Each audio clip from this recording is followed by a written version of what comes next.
우리 팀 전체를 이끈 카이스트의 명현 교수를 저희가 오늘 그래서 화상으로 연결했습니다. 교수님 안녕하십니까?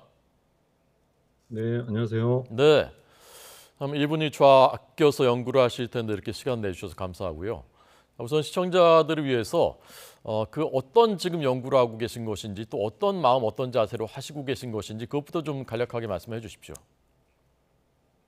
네, 저희 연구실에서는 자율주행, 자율비행, 자율보행 이런 연구를 핵심 기술로 연구를 하고 있고요. 네. 또 이런 기술들을 이용해서 다양한 곳에 활용될 수 있는 그런 로봇을 개발을 하고 있습니다. 네.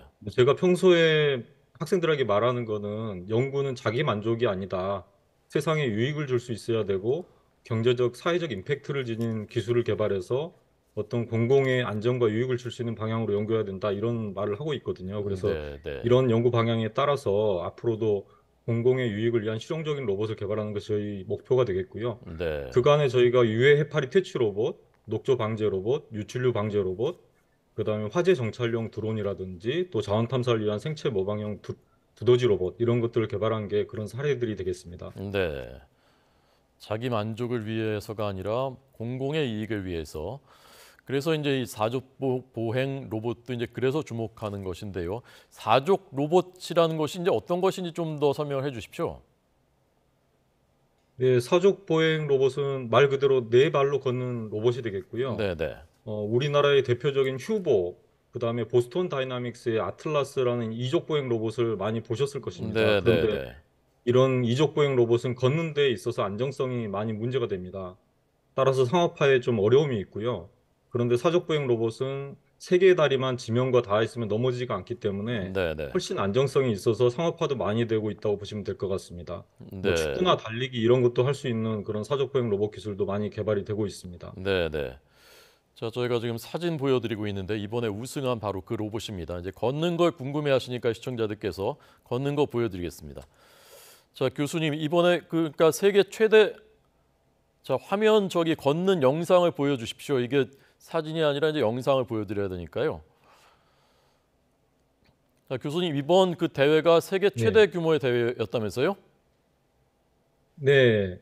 이 대회는 이제 ICRA라는 이제 국제 로봇 자동화 학술 대회에서 개최된 대회인데요. 네, 네, 런던에 이번에 7천여 명 정도가 참여를 했습니다. 그래서 로봇 관련 세계 최대 규모의 학술 대회라고 보시면 될 것 같고요. 네, 대회 자체는 이제 사족보행 로봇이 얼마나 험한 지형에서 빠르게 움직일 수 있는지 이런 것을 이제 겨루는 대회라고 보시면 되겠습니다. 네. 지금 대회의 예, 정식 이름 같은 경우는 세계 사족 로봇 자율보행 경진대회라고 해서 네, 네, 영어로는 QRC라고 이제 쓰고 있습니다. 전 네, 세계에서 미국, 이탈리아, 프랑스, 홍콩 이 11개 팀이 참여했고요.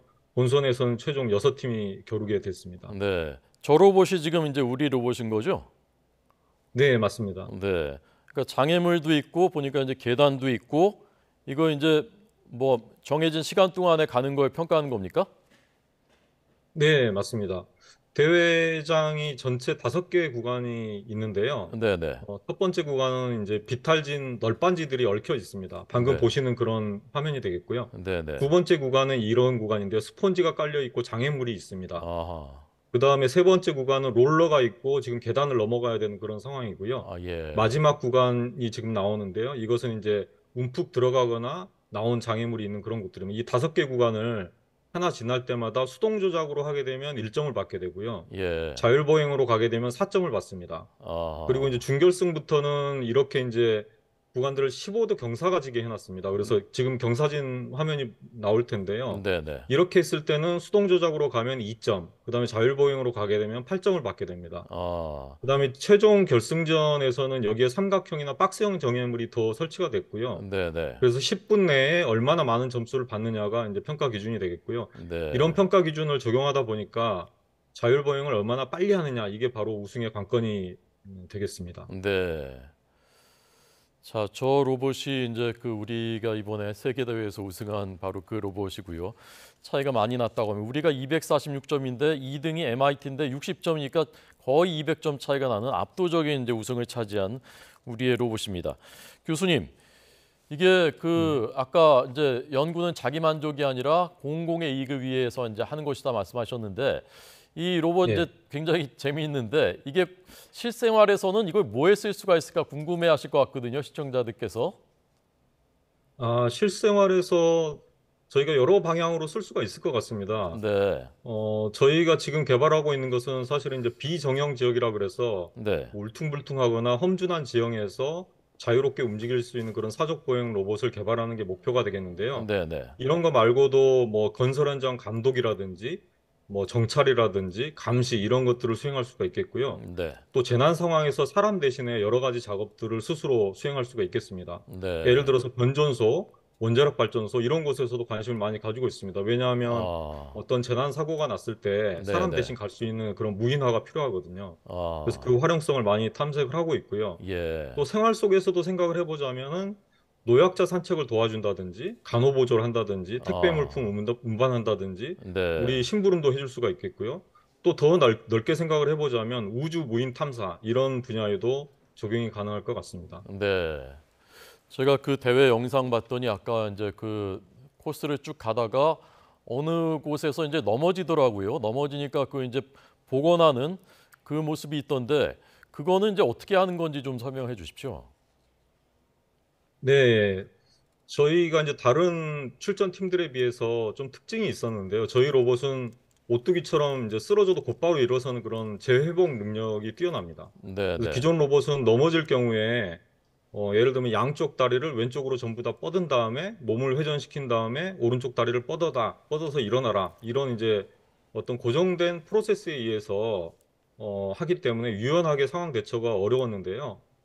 저희 학생들이 아이디어를 냈습니다. 이제 시뮬레이션 환경에서 로봇을 공중에서 떨어뜨려서 다양한 추락 환경을 구현해서 로봇이 다시 일어서면 보상을 주고, 못 일어서면 페널티를 주고 하는 식으로 강화 학습이라는 것을 시켜서 네, 네, 저희가 성공적으로 이 재회복 능력을 구현할 수가 있었고요. 네, 로봇을 일부러 이렇게 추락시킨 다음에 센서부를 충돌하지 않고 다시 회복할 수 있는 이런 기술, 이거는 이제 처음 시도되는 사례가 되겠습니다. 예.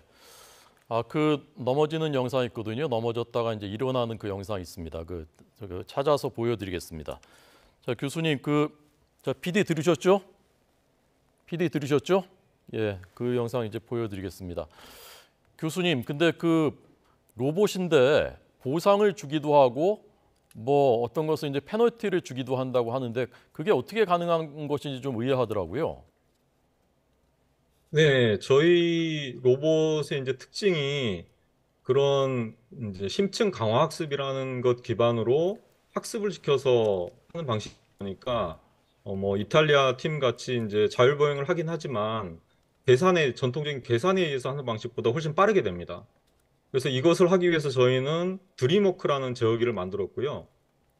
드림워크라는 제어기 자체는 그 심층 강화학습이라는 신경회로망으로 구성이 되어 있습니다. 그래서 네, 시뮬레이션에서 모든 이런 훈련을 시켜주고요. 시뮬레이션 상에서 여러 가지 다양한 환경을 꾸며주고, 예를 들면 계단이라든지 울퉁불퉁한 곳이라든지 미끌미끌한 곳이라든지 이런 것들을 이제 시뮬레이션 환경에서 꾸며주고, 그 환경에서 로봇이 잘 걷게 되면 이제 리워드라는 상을 주게 되고요. 보상을 네, 주게 되고, 그다음에 잘 걷지 못하면 페널티를 주고, 그래서 점점 자기 자신이 리워드를 받는 방향으로 학습이 되도록 했습니다. 그래서 이거는 개인 PC에서 뭐 1시간 정도만 학습을 시키면 되는 그런 굉장히 빠른 학습 방법이 되겠습니다. 그래서 다 학습시킨 다음에 곧바로 로봇에다가 그 신경회로망을 그대로 카피만 하면 로봇이 실제 환경에서도 잘 작동하게 됩니다. 네. 교수님, 이 로봇이 이제 AI 기술하고도 관련이 돼 있는 겁니까? 본인 그 로봇 스스로가 이제 학습도 하고 그걸 그 인지도 하고 그 극복도 하고 할 수 있는 겁니까? 네, 맞습니다.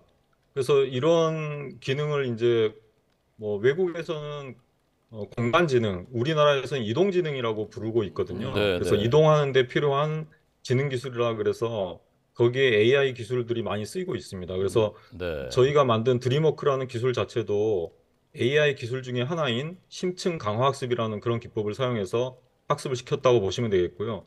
MIT 같은 경우도 학습에 의해서 움직임을 하는 그런 동작을 보여주긴 했거든요. 드리블 네, 봇이라고 명칭이 되어 있습니다. 그래서 뭐 이렇게 드리블 하듯이 로봇이 가긴 하지만 전체적인 자율보행은 실패를 했기 때문에 좀 점수가 많이 못 났지 않았나 그렇게 생각이 됩니다. 네. 교수님 이제 한 가지 걱정되는 것은 저 로봇이 이제 그 많은 것들이 이제 학습을 하고 앞으로 이제 아까 뭐 택배도 이제 운반할 수 있고 여러 가지 이제 할 수 있다고 하셨는데 AI가 이제 자기가 이제 학습도 하고 자기가 움직이기도 하고 이렇게 되면은 혹시 위험성은 없을까? 이제 그런 그 우리 일상 속으로 들어오게 되면 그런 이제 걱정을 하게 네. 되거든요.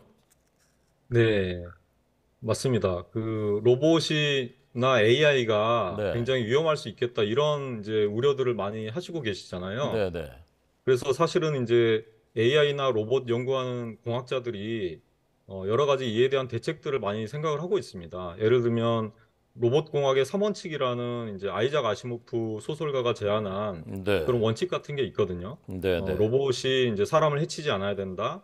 그다음에 로봇이 사람의 명령에 복종해야 된다. 로봇은 또 자기 자신을 보호해야 된다. 이런 3원칙이 있고요.